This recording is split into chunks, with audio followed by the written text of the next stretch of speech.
때문에 만났을까? 왜 통화를 했을까?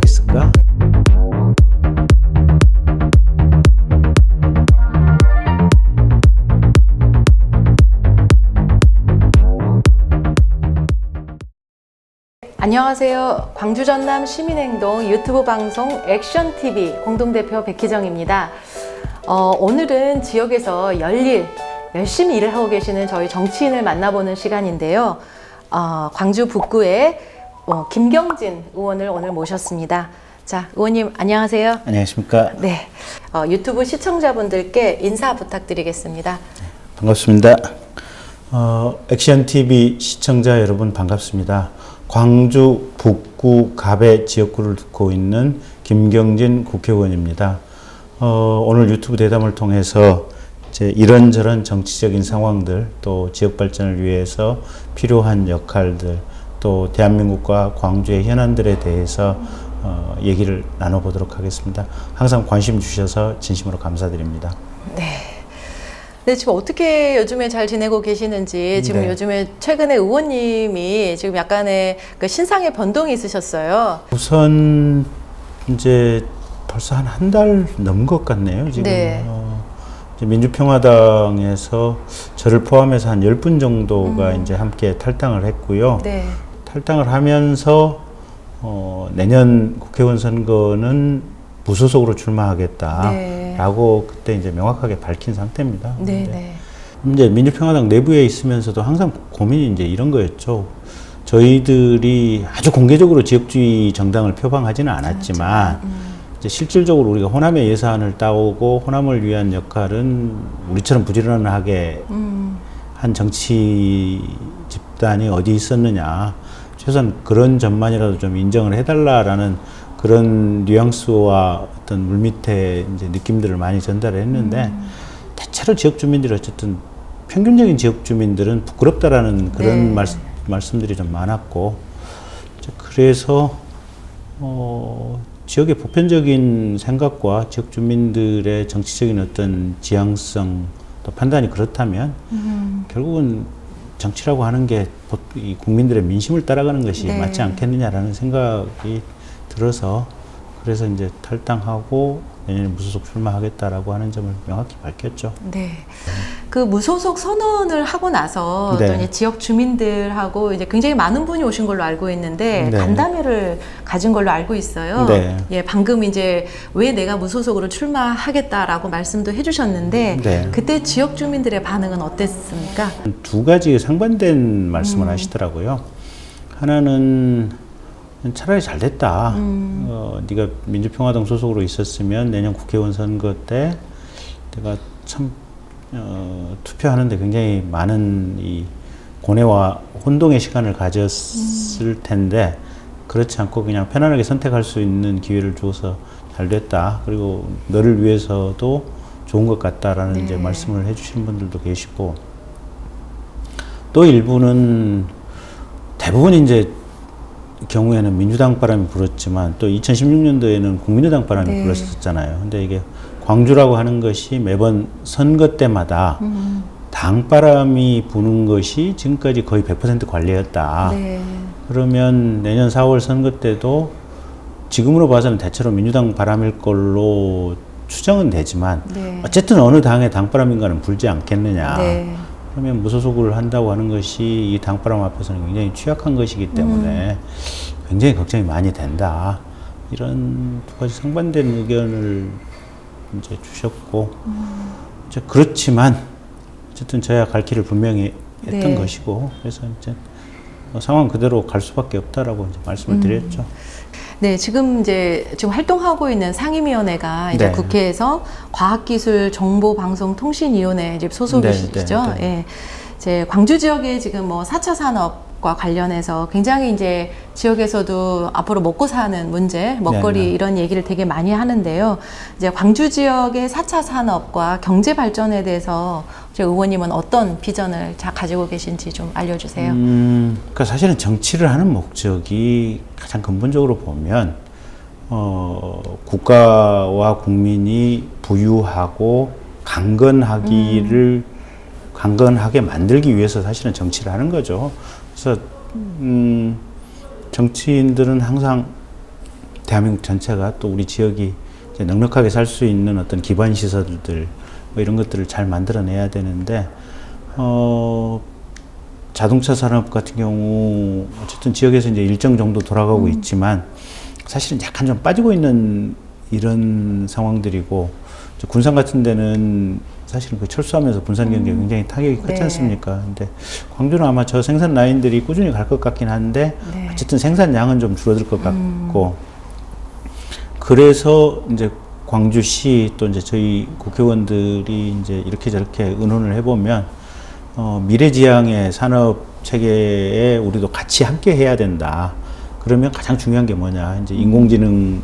네. 네. 그래서 지금 북구 첨단 3지구에 보면 이제 인공지능 관련한 창업 기반 시설이 이제 확정이 됐고요. 네. 내년부터 해갖고 한 5년 동안 한 4,600억 정도 예산이 대략 들어올 정도 네.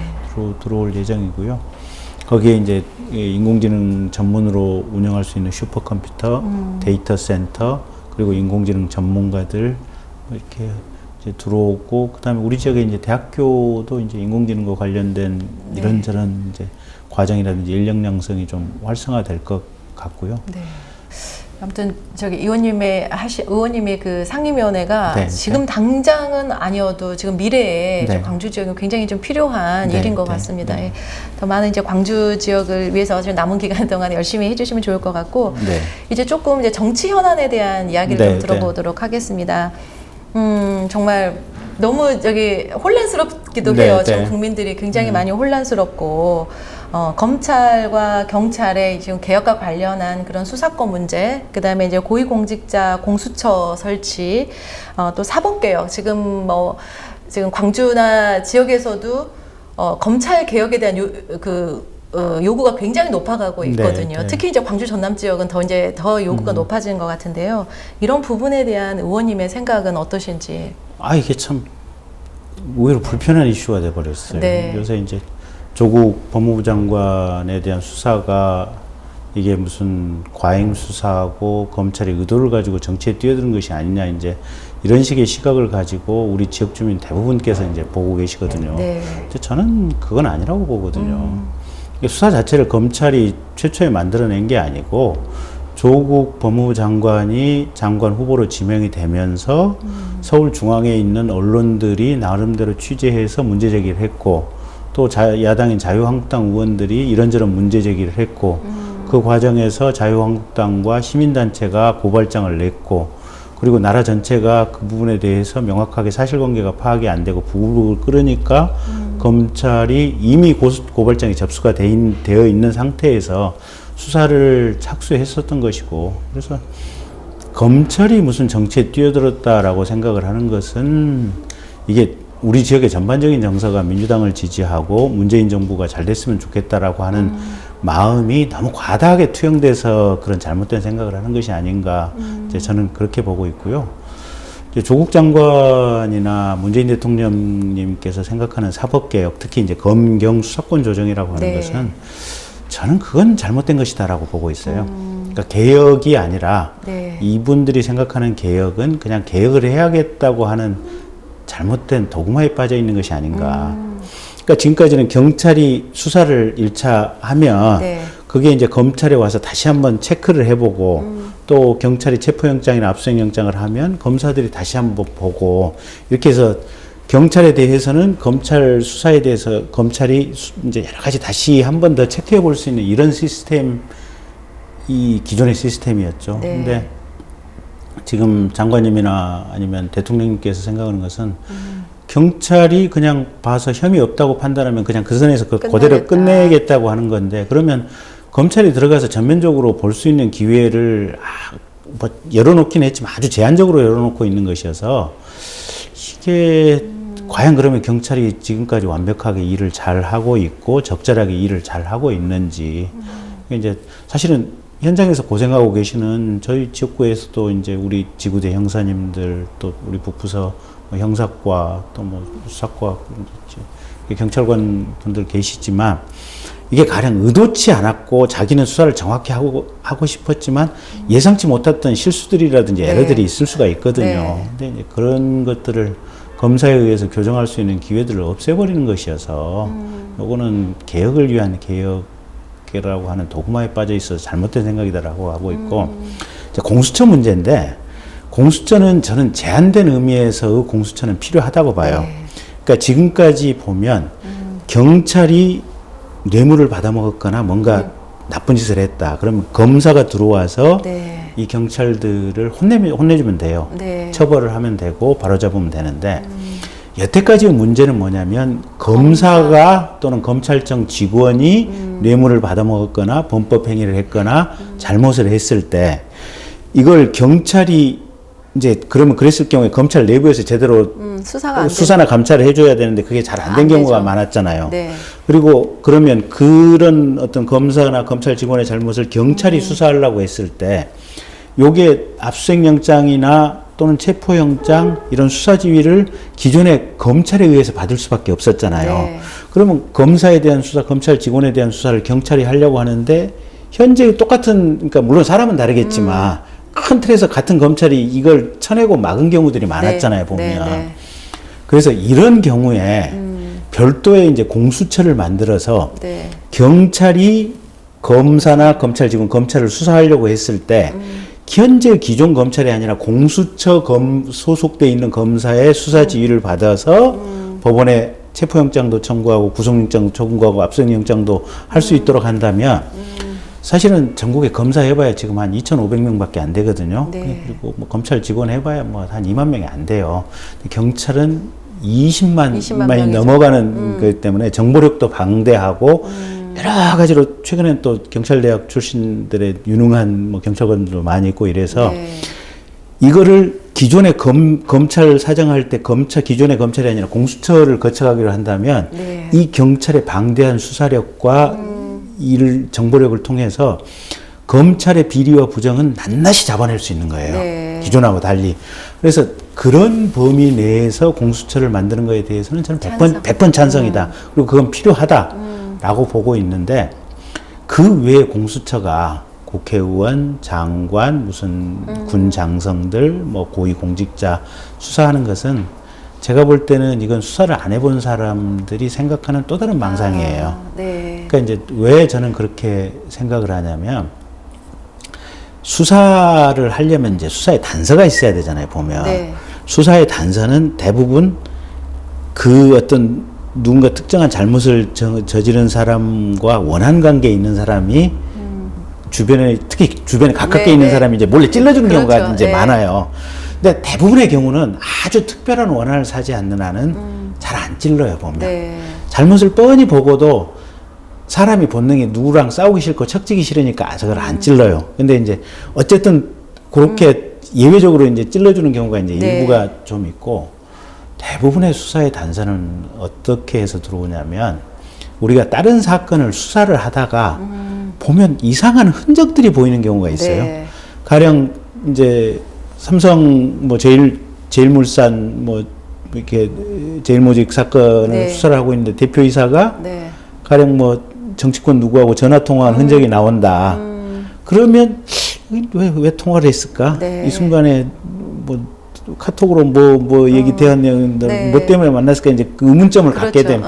그러면서부터 쉽게 말해서 이 고위공직자라든지 뭐 여러 관련된 거에 대해서 수사의 단초가 들어오고 이 수사기관에서 뇌물을 이제 냄새를 맡게 되는데 이걸 고위공직자 비리 수사처라고 하는 별도의 기관을 떨어뜨려 놓으면 사실은 지금 검경관에도 협업이 잘 안 되잖아요, 네, 네. 보면. 근데 검찰에서 대체로 그런 어떤 이런 재벌 수사라든지 기업 수사 뭐 이런 보통 사건에 이제 수사를 하다가 맞는 단초들이 잘 안 들어가요, 이쪽으로. 네. 그러면서 정작 목표로 삼았던 어떻게 보면 대한민국의 이제 고위층들에 대한 수사 사정 기능이 실질적으로 굉장히 약화될 가능성이 커요. 그러니까 옛날에 한 10년 전까지만 해도 검찰에서 뭐 하여간 특수사를 할 때 지금으로 보면 좀 우스운 얘기지만 이제 조금 뭐랄까 약간의 협박성들이 많았어요. 네. 너 사실관계 좀 뭐 제대로 불면 가령 네 자식은 좀 봐줄게라든지 옛날 그 박연차 때 뭐 그랬다는 거 아니고 박연차가 불었던 게 뭐냐면 지 아들들 비리까지 다 탈탈 털겠다고 하니까 박연차가 다 불었다는 거 아닙니까? 그런 식의 어떤 수사 기법이 많았는데 요새는 경찰도 그렇고 검찰도 그렇고 사실 중요한 사건에 대해서 밝혀내는 게 별로 많지가 않아요. 밝혀내기도 쉽지가 않고. 근데 그게 뭐냐면 조사 받으러 갈 때 변호사 두세 명씩 다 옆에 앉혀놓고 하니까 그런 식의 옛날식의 어떤 수사 기법이 불가능한 거예요. 그러니까 오로지 이제 물증만을 찾아내서 하는 이런 상황들이다 보니까 사실은 옛날에 비해서는 수사 능력이라든지 뭐 이런 것들이 많이 떨어져 있고 수사가 쉽지 않은 굉장히 어떤 절차적 정당성을 치밀하게 따지는 이런 흐름 속에 있고, 그래서 고위공직자 비리수사처를 떼어내서 거기서 뭐 한 검사 한 30명, 그 다음에 뭐 수사관 뭐 한 150명에서 200명 정도 둔다고 했을 때, 제가 볼 때는 얻을 수 있는 첩보라든지 이런 것들이 굉장히 한계가 있어서 현재의 검찰 시스템이 가지고 있는 제대로 된 특수수사나 사정 기능에 비해서는 제 예상으로는 월등히 약화될 것이다 라고 생각을 하고 있고, 그래서 고위공직자 비리수사처는